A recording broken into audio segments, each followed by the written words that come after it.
D'après la radio Cadena Ser, le club espagnol ne retentera pas de recruter le joueur du Paris Saint-Germain, pourtant en fin de contrat l'été prochain.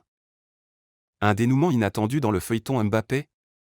En fin de contrat avec le Paris Saint-Germain l'été prochain, l'international français, 24 ans, 73 sélections, sera libre de s'engager avec le club de son choix s'il ne prolonge pas. Tout porte à croire qu'il jetterait son dévolu sur le Real Madrid, qui tente de l'enrôler depuis plusieurs années déjà. Mais à en croire la radio espagnole Cadena Ser, le club espagnol n'envisagerait plus de faire venir l'attaquant parisien. La première raison est économique.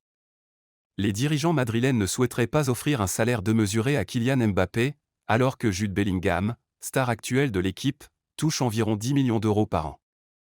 Le Real Madrid dément de prétendues négociations. La deuxième raison est sportive. Âgé de 25 ans, le capitaine des Bleus ne rentrerait pas dans la politique de signature de joueurs de moins de 23 ans.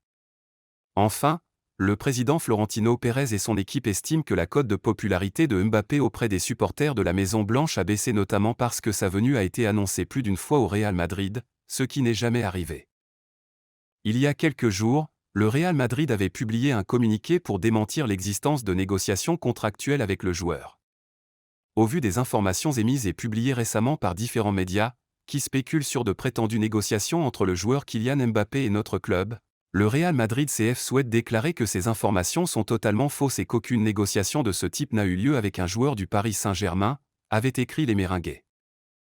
Dans un entretien avec la Gazzetta dello Sport, le président du Paris Saint-Germain, Nasser Al-Khelaifi, dit n'avoir pas vu leurs déclarations. Nous sommes tous concentrés sur nous-mêmes et sur notre football, pas sur les autres.